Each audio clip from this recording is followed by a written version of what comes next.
हम लोग इंटरव्यू के बारे में चर्चा कर रहे थे और उसमें जो है कुछ बिंदुओं पर हम लोग चर्चा किए थे। तो ये जो है जो हम लोग का इंटरव्यू सीरीज चल रहा था उसका तीसरा क्लास कर सकते हैं। इसमें हम लोग जो है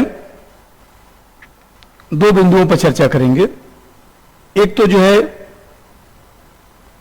कुछ ऐसे प्रश्न पूछे जाते हैं जो परिस्थिति के अनुसार होता है, जिसको कह सकते हैं जटिल परिस्थिति। जटिल परिस्थिति। और फिर एक दूसरा जो मुद्दा है उस पर जो हम लोग चर्चा करेंगे कि जो हम लोग बोलते हैं, कम्युनिकेशन करते हैं, उसकी क्या स्थिति होनी चाहिए, संप्रेषण की क्या स्थिति होनी चाहिए। इन दो बिंदुओं पर हम लोग चर्चा करेंगे।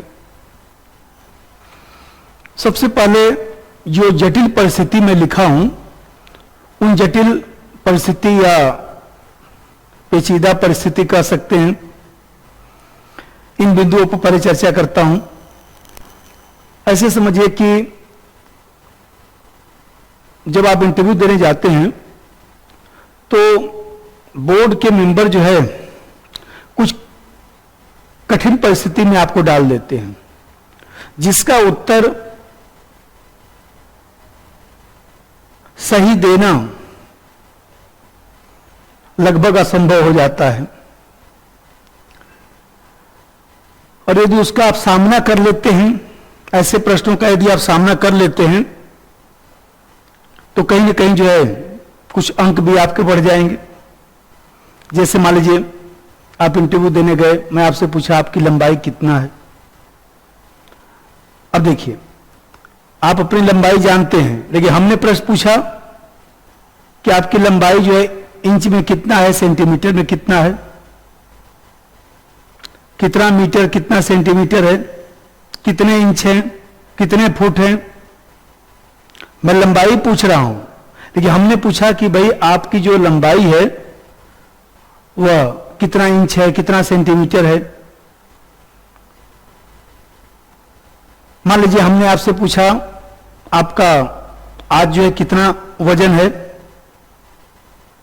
और वजन पूछता तो चलिए किलोग्राम आप बता देते हैं। उसी में हमने पूछ दिया कि कितने किलोग्राम या कितने पाउंड है। आज के दिन आपका जो है उम्र कितना है, कितने वर्ष, कितने महीने, कितने दिन। तो ऐसे जो प्रश्न हैं वो देखा जाए तो मान लीजिए आपको परेशान कर सकते हैं। तो मैं इन प्रश्नों पर थोड़ा चर्चा करता हूं। मान लीजिए जैसे आपसे पूछे कि भाई आप इंटरव्यू देने आए हैं, आप टैक्सी से गए होंगे, ऑटो से गए होंगे, अपनी गाड़ी से गए होंगे। मान लीजिए पूछ दिया कि भाई आप जहां से आ रहे हैं कितना किलोमीटर लगभग होगा, किस किस रास्ते से आए हैं, क्या क्या रास्ते में आपने देखा, आप टैक्सी से आए उसका क्या नंबर था। मान लीजिए आप शर्ट पहने हैं तो कितने बटन हैं। अब इस तरह का जो चीज होता है वो कहीं ना कहीं थोड़ी सी समस्या आपको डाल, और इसका उत्तर जो है सब देना भी संभव नहीं है। आप तुरंत जो है तनाव में आ जाते हैं, और कुछ लोग अत्यधिक अनावश्यक तनाव में आ जाते हैं। अब मान लीजिए अब इसका उत्तर क्या क्या आप देंगे। अब मान लीजिए सीधा सा उत्तर दे दिए कि भाई सॉरी सर, मैं इस पर ध्यान नहीं दिया कि आज हमारी उम्र कितनी है। या मान लीजिए आप सीढ़ियों से चढ़ के आए, पूछ दिया भाई कितनी सीढ़ी थी अभी जो चढ़ के आए, आपने कह दिया मैंने ध्यान नहीं दिया। आप सच्चाई भरा उत्तर दे रहे हैं, लेकिन समस्या यह है कि उत्तर यह कितना उचित है, कितना एक्यूरेट है। कितना बेस्ट है, बेटर है कि बेस्ट है। तो अब समस्या ये है, भाई आपने झूठ नहीं बोला कि हमारे शर्ट में कितने बटन हैं, कितनी सीढ़ी चढ़ के आया हूं, अभी जो रास्ते में मान लीजिए जो गमले रखे गए थे उसमें कौन कौन सा पौधा लगा था, कितने गमले रखे गए थे, कुछ भी पूछ लेता है। तो उसमें ध्यान रखिए कि उस स्थिति को देखकर आपको उत्तर देना है। जो भी चीजें आपको लगता है थोड़ा सा ध्यान रखना चाहिए, हर चीज का उत्तर नहीं देना ठीक नहीं है। मान लीजिए किसी आप गाड़ी से आए हैं तो गाड़ी में बैठे होंगे, रास्ते में कुछ देखे होंगे तो दो चार चीज तो आपको ध्यान होना चाहिए। ऐसे प्रश्न को पूछने का मतलब यह होता है कि आप कितने जागरूक व्यक्ति हैं। अब समस्या यह है कि मान लीजिए दो चार प्रश्न का उत्तर आपने दे दिया कि सर रास्ते में ये सब पड़ा था, इतनी सीढ़ियां थी, 5 सीढ़ी थी, 6 सीढ़ी थी, जो भी है, चाहे इतना बटन है। अब मान लीजिए फिर काउंटर प्रश्न पूछता है कि क्या आप रोज ही इतना ध्यान देते हैं। तो देखिए अब यहां पर एक दो प्रश्न का, जिससे मैं बहुत सारे प्रश्न अभी बोला हूं, तो इसमें सब प्रश्न का उत्तर तो आप नहीं दे पाएंगे, लेकिन कुछ प्रश्नों का उत्तर आपने दे लिया। अब वो फिर काउंटर प्रश्न आपसे पूछता है कि आप रोजाना ही इतना ही ध्यान देते हैं। तो स्वाभाविक सी बात है, कुछ लोग जो है थोड़ा ध्यान देते हैं। कुछ लोग देखिए कार में बैठ के जाते हैं तो रास्ते में सब चीज जितना भी दिखाई देगा सब देखते जाएंगे, उनको याद भी रहता है किस रोड से मैं आया हूं, रास्ते में क्या क्या था, कौन कौन सी दुकानें पड़ी थी, कौन सा थिएटर था, देखिए सब उनको ध्यान रहता है। कुछ लोग नहीं देखते हैं, चुपचाप कार में बैठे रहेंगे, मोबाइल देखते रहेंगे, कुछ गेम खेलते रहेंगे। अब यहां पर दो चार प्रश्न का उत्तर देने के बाद जो है आप अपनी ईमानदारी से बताइए कि सर मैं इंटरव्यू देने आ रहा था, इसलिए मैं थोड़ा सा इन सब चीजों पर ध्यान रखा कि ऐसा भी प्रश्न हमसे पूछा जा सकता है। उसमें से कुछ प्रश्नों का उत्तर मैं आपको दिया हूं। यदि आप मान लीजिए से बोल करिए सब प्रश्न का उत्तर नकारात्मक दे देंगे सारी सर, तो ये सोचेगा कि लापरवाह व्यक्ति है, इसको आसपास की कोई जानकारी नहीं है, ये जागरूक व्यक्ति भी नहीं है। भाई हर चीज का उत्तर जो मुझे जानकारी नहीं है, मुझे जानकारी नहीं है, तो फिर आपको जानकारी क्या है? आप रास्ते में आए हैं, कम से कम कुछ तो ध्यान दिए होते हैं। और एक प्रश्न नहीं पूछता है, जो पूछेगा तो दो चार प्रश्न पूछेगा जिससे आप एक दो का आंसर दे लें। तो आपको ध्यान रखना है कि महत्वपूर्ण घटनाओं का आपको जानकारी रखना है। जैसे मान लीजिए उस दिन जाते हैं तो सुबह, भाई सुबह 7 बजे तो इंटरव्यू होगा नहीं, 8 बजे जाएंगे, 8:30 बजे जाएंगे, सुबह उठकर पेपर पढ़ लीजिए, कम से कम उस दिन की घटनाओं के बारे में थोड़ा सा जान लीजिए। जिस गाड़ी से जा रहे हैं उसका नंबर भी थोड़ा ध्यान रख लीजिए, कितना समय लगा, रास्ते में क्या पड़ा, थोड़ा सा सड़क की जानकारी भी, किस रास्ते से हम जा रहे हैं। ये सब सामान्य बातें होती हैं, बहुत ज्यादा इसमें जो है अब एक एक चीज की जानकारी भी हासिल करने की जरूरत नहीं है। नहीं तो पता चले कि आप इंटरव्यू देने जा रहे हैं और आप इंटरव्यू देने से पहले ही इतना तनाव में आ चुके हैं, तो ये भी ठीक नहीं है।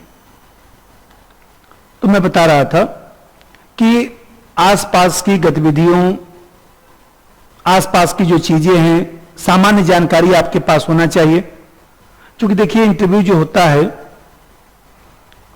आप बुद्धिमान व्यक्ति हैं तो आपको यह सोचना चाहिए, और उसका कारण भी मान लीजिए, भाई हम कहते जिस वाहन से जा रहे हैं कोई दुर्घटना हो जाए, कोई बात हो जाए, तो वैसे भी वाहन का नंबर आपको याद होना चाहिए। देखिए आजकल व्यक्ति ओला उबर से जाता है, तो ओला उबर से जाएगा तो अपना स्टेटस जो है तुरंत घर पे मोबाइल पर व्हाट्सएप पर भेज देगा कि कोई दुर्घटना हो तो लोगों को पता हो कि फला गाड़ी से वो व्यक्ति आ रहा था। देखिए उसका नंबर नोट करके रख लेगा, ड्राइवर का फोटो खींच के रख लेगा। तो ये सब जो चीजें हैं, तो बुद्धिमान व्यक्ति कुछ चीजों को देखा जाए तो ध्यान रखता है। तो आपको जो है झूठ नहीं बोलना है और ईमानदारी के साथ जो चीज है उसको बता भी देना है। और वास्तव में इंटरव्यू देने जा रहे हैं तो इन सब चीजों पर थोड़ा सा ध्यान रखना है। अब देखिए दूसरे तरह की प्रवृत्ति पर मैं चर्चा करूं। जैसे मैं बताया कि इंटरव्यू देने जब आप जाते हैं तो मान लीजिए वो पूछता है कि भाई आपकी क्या कमजोरी है, आपकी क्या अच्छाई है, आपको क्यों हम ज्यादा नंबर दे दें, आप कितना दबाव में आते हैं, आपसे हम क्या पूछें। ये सब जो प्रश्न है ये सब थोड़ा सा पहले से ही तैयारी करके थोड़ा रखना है। मान लीजिए पूछा कि आपसे क्या पूछें, तब आराम से, अब टेंशन आने की जरूरत नहीं है कि भाई अब मैं क्या बोलूं। आप आराम से बताइए कि सामान्यतः मैं हर विषय का अध्ययन किया हूं, तैयारी किया हूं, और कोई चीज जैसे आपका इंटरेस्ट रखता है, कोई चीज हॉबी है, तो उसका आप बोल सकते हैं कि इसमें मेरी अच्छी तैयारी है। मान लीजिए आपका ज्योग्राफी सब्जेक्ट है, उसमें आप कुछ बता सकते हैं, पॉलिटिकल साइंस है तो उसमें कुछ बता सकते हैं। आप कितना दबाव में आ जाते हैं, इस समय आप इंटरव्यू देने आए हैं तो कितने दबाव में हैं, तो आप सहज होकर आराम से बात करिए कि सर मैं पहली बार इंटरव्यू देने आया हूं, नई परिस्थिति में थोड़ा बहुत दबाव अवश्य होता है लेकिन ज्यादा दबाव नहीं है, और कुछ क्षण में मैं सामान्य भी हो जाऊंगा। तो आपने ईमानदारी से उस प्रश्न का उत्तर दिया है। कोई पूछता है आपको कितना नंबर दे दें, आपको क्या लगता है आप बन जाएंगे, तो इसका भी उत्तर देना है कि भाई मैं महसूस करता हूं कि जितनी तैयारी होनी चाहिए उतनी तैयारी मेरी नहीं हुई है, मुझे और तैयारी करके आना चाहिए था, मुझे और भी ज्यादा विषय वस्तु का अध्ययन करना चाहिए था। आप सकारात्मक दृष्टिकोण अपनाइए। और अभी मैं बताया कि जैसे अब आपसे पूछा कि भाई आप में क्या क्या कमियां हैं, तो देखिए ये सब प्रश्न पूछने का मतलब सिर्फ ये होता है कि आपको थोड़ा बहुत परेशान करना। तो आप जब समझ रहे हैं कि आप थोड़ा बहुत परेशान करने के लिए प्रश्न पूछ रहे हैं तो आप क्यों टेंशन में आ गए। आप आराम से कुछ ऐसी कमी बताइए जो ऐसा ना हो कि उससे आप जो है अवांछनीय बन जाए। जैसे मान लीजिए आपने उल्टा अब उत्तर देना शुरू कर दिया कि मैं जहां काम करता हूं वहां पर जो महिलाएं काम करती हैं उन पर मैं विश्वास नहीं कर सकता, मैं किसी पर विश्वास ही नहीं कर सकता, ये हमारी कमी है। ये बताइए ऑफिस में आप काम करेंगे, किसी पर विश्वास नहीं करेंगे तो कैसे काम चलेगा। अब ये सब चीजें गलत है। अब सामान्य तरीके से जो है कुछ कमी बता दीजिए। जब कार्य करता हूं तो कुछ चीजों को भूल जाता हूं, कभी कभी ज्यादा भावुक तथा संवेदनशील भी हो जाता हूं, कुछ मुद्दों पर गुस्सा भी आ जाता है, कोई व्यक्ति किसी की पिटाई करता है तो गुस्सा भी आ जाता है, किसी उद्देश्य को प्राप्त करने के लिए बहुत ज्यादा जल्दीबाजी कर देता हूं। इस तरह से चीजों को दो चार चीज आप बोलेंगे तो खुद भी आपको चुप करा देगा। दूसरा प्रश्न आपसे पूछेगा। और देखिए सामान्यतः हम लोग ये भी भूल कर जाते हैं, कुछ कमी बताइए, सकारात्मक कमी भी बता दीजिए। अब ये नहीं कि एकदम जो है साहित्यिक भाषा में आप जो है आप कहना शुरू कर दिए कि मैं पूर्णतावादी प्रकृति का व्यक्ति हूं, पूर्णतावादी प्रकृति का व्यक्ति हूं, एब्सोल्यूट व्यक्ति हूं, मुझ में कोई कमी है ही नहीं है, मुझे नहीं लगता कि मेरे में कोई कमी है। तो ये ध्यान रखिए, विश्व में पृथ्वी पर जो भी जन्म लिया है कोई भी सर्वगुण संपन्न नहीं है, हर व्यक्ति में कोई न कोई कमी है।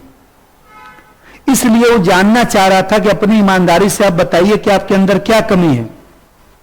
पृथ्वी का जो वासी है मनुष्य, वो कमियों से विरक्त कैसे हो सकता है? किसी में ज्यादा कमी, किसी में कम कमी, किसी में कोई कमी, किसी में दूसरा कमी। इसलिए जो है इस तरह का उत्तर मत दीजिएगा कि सर हमें नहीं लगता है कि हमारे अंदर कोई कमी है। कुछ 2, 4, 5 कमी बता देना चाहिए, लेकिन वो गंभीर कमी ऐसा नहीं जो मैं बताया कि मैं जो है महिलाओं पर विश्वास नहीं करता, मैं किसी पर विश्वास नहीं करता, मैं हमेशा शंका रखता हूं,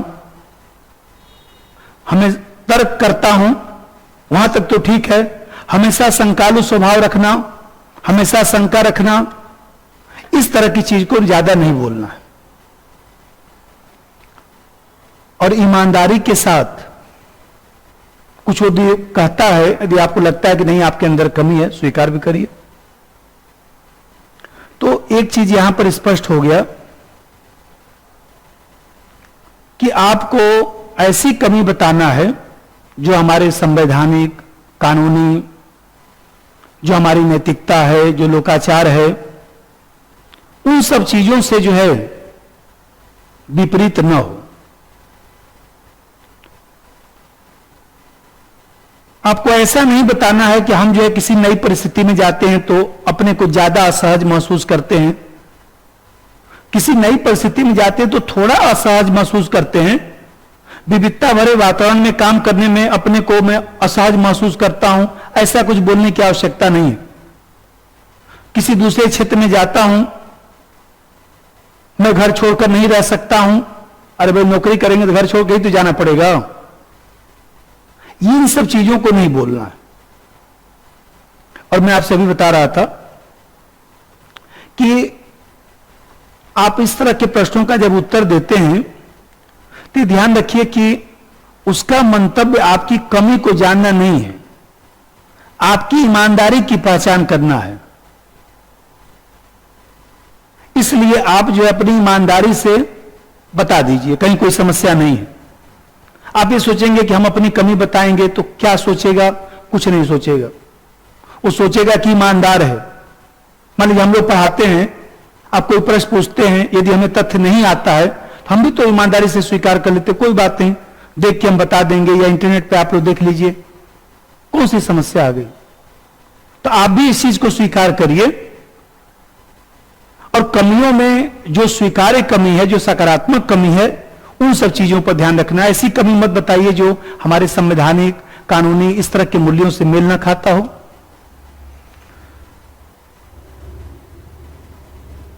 देखिए, जैसे मान लीजिए मैं बता रहा था, अब दूसरे मुद्दे को लिया जाए। जैसे मान लीजिए कभी कभी ऐसे ही प्रश्न पूछे जाते हैं, कुछ वो कहानी 2 लाइन सुनाएगा आपको कि मान लीजिए आप कहीं पर ऐसा कार्य कर रहे हैं, बिहार में बाढ़ आया हुआ है, वहां पर आपकी ड्यूटी लगी हुई है, अब फिर घर पर कोई समस्या आ गया, तो अब परिवार को महत्व देंगे कि कर्तव्य को महत्व देंगे, कैसे मैनेज करेंगे? अब ये सब दुविधा के भी प्रश्न पूछे जाते हैं।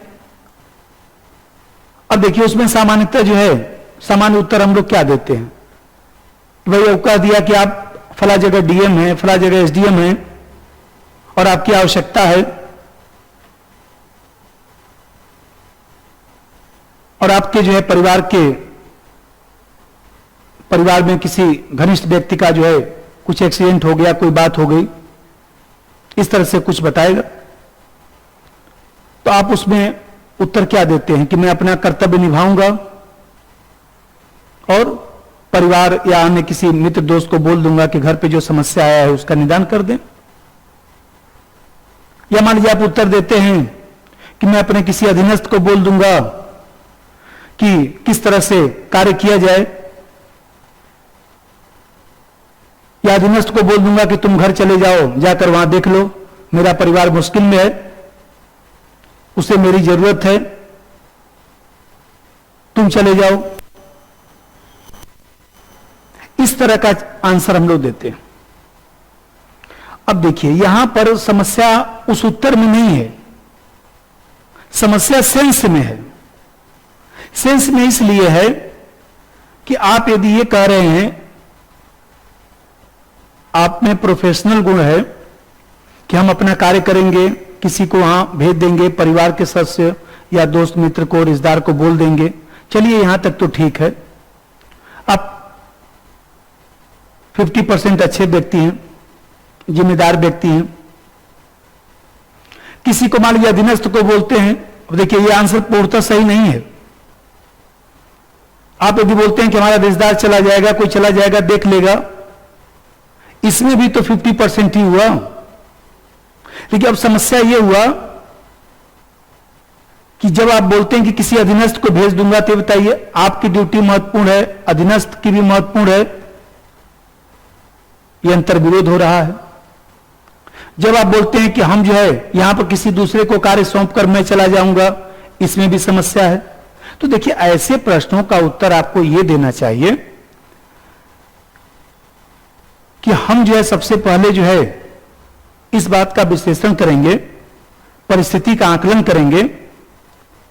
परिस्थिति के आकलन का मतलब यह हुआ कि हमारा क्या परिस्थिति, घर पर एक्सीडेंट हुआ है, क्या है, कितना ज्यादा एक्सीडेंट है, क्या परिस्थिति है, कितनी हमारी वहां आवश्यकता है, इन सब चीजों पर मैं विचार करके निर्णय लूंगा। यह ज्यादा एक्यूरेट होना चाहिए। उस समय की जो परिस्थिति है उस पर मैं विचार करूंगा। तो देखिए अब ये अच्छा उत्तर क्यों माना जाएगा बाकी उत्तर से? क्योंकि आप बोर्ड को यह दर्शाने का प्रयास कर रहे हैं कि आप एक निष्पक्ष व्यक्ति हैं, आप विवेकशील व्यक्ति हैं, स्थितियों का आप निर्धारण करते हैं, आप अपनी योग्यता के आधार पर सोच विचार कर लेते हैं, स्थिति का सामना जो है पूर्वाग्रह से रहित होकर करते हैं, जो सिचुएशन है उसके आधार पर जो आप निर्णय लेते हैं। विपरीत परिस्थितियों में भी आप शांति से धैर्य बनाकर सोचते हैं, तर्कसंगत निर्णय लेते हैं। इसलिए जो लास्ट में आंसर बताया कि मैं उस परिस्थिति पर विचार करूंगा, उसके बाद निर्णय लूंगा। बोलना आपको इतना ही है। इसलिए मैं आज टॉपिक रखा हूं संप्रेषण, क्योंकि ज्यादा हम लोग तो मान लीजिए क्लास ले रहे हैं, इसलिए मैं ज्यादा बोल रहा हूं। हमको बोलना तो 2 ही लाइन तो हम बोलेंगे कि उस समय की जो परिस्थिति होगी उसके हिसाब से जो है हम निर्णय लेंगे कि हमें घर जाना है, यहां रहना है। भाई बाढ़ है तो अधिकारी जो है उसको मैनेज करता है, उसका संचालन करता है, तो कोई ठीक है, दूसरा अधिकारी देख लेगा। वहां मान लीजिए किसी का ऐसा एक्सीडेंट हो गया, कहीं मान लीजिए उसको ब्लड देना है, कहीं कुछ मान लीजिए अंग का प्रत्यारोपण करना है, कुछ ऐसा समस्या है, तो उसके हिसाब से हम मैनेज करेंगे। मैं बता रहा था अब तीसरे मुद्दे को मैं लेता हूं। देखिए कभी कभी जो है चूंकि राजनीति खूब होती है भारत में, तो सामान्यतः हम लोग जो है वो पूछता है कि आप मान लीजिए बिहार का इंटरव्यू दे रहे हैं, यूपी का इंटरव्यू दे रहे हैं, चाहे यूपीएससी का दे रहे हैं, आप किस राजनीतिक दल का समर्थन करते हैं, आप किस राजनीतिक दल को वोट देते हैं। अब ये कहने से काम नहीं चलता है, आप इसका उत्तर देते हैं। मान लीजिए आपने सोचा कि भाई राजनीतिक रूप से तटस्थ होना चाहिए, इसलिए आपने बोल दिया कि हम जो है किसी भी राजनीतिक दल का समर्थन नहीं करते, मैं गैर राजनीतिक व्यक्ति हूं। ऐसा भी आप उत्तर दे सकते हैं। मान लीजिए भी उत्तर दे सकते हैं, ढुलमुल वाला भी उत्तर दे सकते हैं कि मैं किसी दल का पूर्णतः समर्थन नहीं करता हूं, फिर भी मैं फला दल का समर्थन करता हूं, मेरे विचार से यह दल ज्यादा बेटर है, कम भ्रष्ट है, कुछ भी अपना बोल दिए। देखिए अब समस्या यह है कि जो पहला आपने उत्तर दिया कि मैं गैर राजनीतिक व्यक्ति हूं, हमसे राजनीतिक दल से कोई लेना देना नहीं, मैं किसी भी दल का समर्थन नहीं करता, यह ठीक नहीं है। कारण क्योंकि आप लोक सेवक हैं, तो आपको राजनीतिक परिस्थिति में ही काम करना है, राजनेताओं के बीच में रहकर ही काम करना है। ऐसा करके जबरदस्ती का आप तनाव लेना है, क्योंकि फिर वो काउंटर प्रश्न पूछेंगे। तो ऐसे प्रश्नों का जो उत्तर देना है, व्यवहारिक दृष्टिकोण अपनाना है। आप आराम से बताइए कि भारत में जो भी राजनीतिक दल हैं, किसी भी राजनीतिक दल से मैं पूर्णतः समर्थन नहीं करता, और उसमें दो चार एग्जाम्पल बताइए कि फला राजनीतिक दल ने फला अच्छा काम किया। मान लीजिए 370 है तो 370 तो हटाया गया तो अच्छा है, ठीक है, बीजेपी ने 370 को हटाया, अच्छा काम किया। कांग्रेस ने फला काम किया अच्छा, तो दो चार काम अच्छा अच्छा बता दीजिए, और दो चार सामान्य कमियों को भी बता दीजिए। इसका मतलब कि हमारा झुकाव किसी एक राजनीतिक दल के प्रति नहीं है, मुद्दों के आधार पर, कार्य के आधार पर किसी राजनीतिक दल का हम समर्थन करते हैं। तो राजनीतिक झुकाव मुद्दों के आधार पर दिखाई देता है। और कहीं न कहीं बोर्ड के सदस्य जो है ये भी नहीं समझेंगे कि आप और राजनीतिक व्यक्ति हैं, क्योंकि आप जागरूक नागरिक हैं। आपने दो चार राजनीतिक दलों के अच्छे कार्यों को भी बताया, कमियों को भी बताया। राजनीति के प्रति आप जागरूकता भी रखते हैं, और सबसे बड़ी बात यह है कि आप निष्पक्ष भाव रखते हैं, कोई पूर्वाग्रह नहीं रखते हैं। अच्छाई बुराई गुण दोष के आधार पर जो है आप निर्णय करने की क्षमता रखते हैं। इसी प्रकार से कुछ और मुद्दे को मैं लेता हूं। जैसे मान लीजिए अब लोग कहते हैं, जैसे यूपीएससी का आप इंटरव्यू देने गए, आपने कहा भाई यूपीएससी, आपको क्या लगता है यूपीएससी अच्छा कार्य कर रहा है या बीपीएससी अच्छा कार्य कर रहा है, यूपीपीएससी अच्छा कार्य कर रहा है, क्या आपको कमियां नजर आती हैं? तो देखिए, आप जिस चीज की परीक्षा देने गए हैं, जो कमीशन परीक्षा ले रहा है, तो उसका खुलकर आलोचना नहीं करना है, अति आलोचना से थोड़ा बचना है। एक कमी तो जैसे मान लीजिए रिजल्ट देरी से निकल गया, बताइए सर रिजल्ट समय से नहीं आता है, या मान लीजिए कभी कभी पेपर आउट हो जाता है, किसी का एग्जाम्पल बता दीजिए, इसके कारण सर थोड़ी समस्या आती है। क्योंकि कोई भी पृथ्वी पर ऐसा संगठन नहीं है, ऐसा व्यक्ति नहीं है जिसमें कमी न हो। हर संगठन में कमी है, इसलिए आप कुछ कमियों को जो है बता सकते हैं कि सर रिजल्ट अक्टूबर में आने वाला था, नहीं आया, दिसंबर में आया, जिसके कारण जो है वो देखा जाए तो थोड़ा सा समस्या उत्पन्न होता है। इस तरह से दो चार आलोचना सामान्य बता देना है। इसी प्रकार से सरकारी नीतियों की जब आलोचना करने की बारी आती है कि बिहार सरकार ने जो है बाढ़ आया हुआ है, आप क्या सोचते हैं, तो सरकार की बहुत अधिक आलोचना मत दर्शाई। जैसे मैं बताया कि किसी एक राजनीतिक दल का समर्थन करने से क्या फायदा है, उस राजनीतिक दल की कुछ अच्छाई कुछ बुराई बता दीजिए। क्योंकि उसमें जो बैठा हुआ व्यक्ति हो सकता है कि बीजेपी का समर्थक हो सकता हो, मान लीजिए नीतीश कुमार जी का समर्थक हो, तो क्यों ये सब तनाव लेना है? हमको इंटरव्यू में नंबर लेना है ना। तो ऐसी दशा में देखा जाए तो बहुत अधिक आलोचना जो है सरकारी नीतियों का नहीं होना चाहिए। थोड़ा सकारात्मक रहने का ही प्रयास करना चाहिए। और सबसे बड़ी बात है कि जब आलोचना आप करते हैं किसी नीति का, किसी योजना का, कि भाई कोरोना चल रहा है, उसमें जो है स्वास्थ्य संबंधी समस्याएं बिहार में ज्यादा जटिल बनती जा रही हैं, तो आप उसका उपाय भी, समाधान का विकल्प भी थोड़ा सा बताइएगा। सर ये समस्या है, इस समस्या का ऐसे समाधान किया सकता है। हर समस्या के समाधान का आप भी हिस्सा बन सकते हैं। समस्या है तो उसका निदान करने के लिए आप कुछ कह सकते हैं। इस तरह से आपको उत्तर देना चाहिए। न्यायपालिका की जैसे आलोचना है, मान लीजिए आजकल देखिए सब राजस्थान का चल रहा है, अब इसमें न्यायपालिका पर कोई टिप्पणी आपको सामान्यतः नहीं करनी चाहिए। आपको उससे बचने की आवश्यकता है। जैसे सरकारी नीति है न्यायपालिका की आलोचना किया, न्यायपालिका अपना आराम से आप उत्तर दीजिए। भाई सुप्रीम कोर्ट ने निर्णय दिया, चाहे राजस्थान हाई कोर्ट ने निर्णय दिया, अब सुप्रीम कोर्ट जो है वो देखा जाए तो उसकी सुनवाई कर रहा है, उसने ये निर्णय दिया, कुछ केस का नाम ध्यान रख लीजिए, उस केस के आधार पर कह दीजिए कि सुप्रीम कोर्ट अपने निर्णय को बदल भी सकता है। इस तरह से कह के सुप्रीम कोर्ट ही जो है संविधान का इंटरप्रिटेशन करता है, परिस्थितियों के अनुसार इंटरप्रिटेशन होता है, इसके कारण जो है वो निर्णय में अंतर आ जाता है। इस तरह से कह के आपको जो है अपना आगे बढ़ना चाहिए। बहुत ज्यादा जो है सरकारी नीति की आलोचना करना, न्यायपालिका की आलोचना करना, क्योंकि हम लोग उसी का पार्ट बनेंगे, इसलिए ठीक नहीं है। और मैं एक चीज अभी बता रहा था आपसे कि एक तो ये सब परिस्थिति में बताया कुछ आपको, और कुछ जो है संप्रेषण में, जैसे वैसे तो आप लोग जानते हैं, लेकिन एक चीज ध्यान रखना है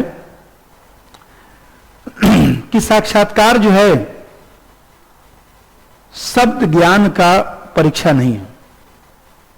भाई हम लोग बोलते हैं तो जैसे हम लोग बोल रहे हैं तो आपको बात समझ में आ जाए, इतना ही बात है। इसमें बहुत जटिल भाषा का प्रयोग करना, इसमें भाषागत क्षमता का प्रदर्शन करना, ये सब करने की कोई आवश्यकता नहीं। सामान्य तरीके से आप जो है बातचीत करिए। अच्छा वक्ता अच्छा श्रोता भी होता है। कोई बात तो कहते हैं तो ध्यान से सुनिए। अपना जब उत्तर देते हैं तो उत्तर देते समय जो है मैं बताया कि संक्षेप में अपना उत्तर दीजिए, बहुत ज्यादा उसको विस्तारित करने का प्रयास मत करिए। शब्दों का चयन जो है ठीक होना चाहिए।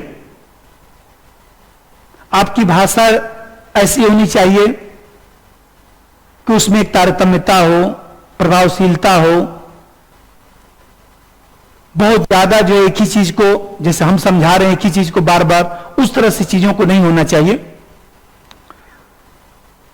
और आपका आवाज जो है बहुत धीमा भी नहीं होना चाहिए। कितने लोग देखिए बोलते हैं, बगल में बैठा हुआ व्यक्ति नहीं सुन पाता है। वो कम से कम 1.5 से 2 मीटर, 1.5 मीटर की दूरी पर वो लोग बैठते हैं।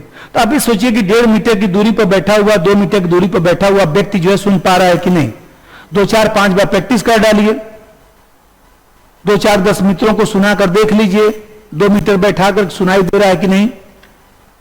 और उसमें जो है आपका उच्चारण स्पष्ट होना चाहिए। ये नहीं कि कोई चीज बोल रहे हैं तो सब आपस में मिलता जा रहा है। बहुत ज्यादा तो बदलाव नहीं आ सकता, लेकिन थोड़ा बहुत आप बदलाव कर सकते हैं। और इस समय सबसे अच्छा तरीका यह है, देखिए फ्लुएंसी में आप बोलते हैं, अच्छी बात है। और सबसे बड़ी बात है कि इस समय टीवी पर खूब डिबेट चलता है, प्राइम टाइम और तमाम देखिए खूब डिबेट चलता है, डीडी न्यूज पर है, चाहे तमाम चीजें हैं, उसको सुनिए खूब। इसके कारण जो है वो देखा जाए कि एक तो आपको जो है शब्दों का चयन करने में भी समस्या नहीं आएगी, और जो आपकी व्यवहारिक समस्या है उसका भी निदान हो जाएगा। और सबसे बड़ी बात यह है कि थोड़ा सा सावधानी से भी बोलना है। सावधानी से बोलने का मतलब यह है कि कुछ ऐसा मत बोलिए जिससे जो है किसी को बुरा लगे, कुछ ऐसा मत बोलिए जो असंवैधानिक हो, गैर कानूनी हो।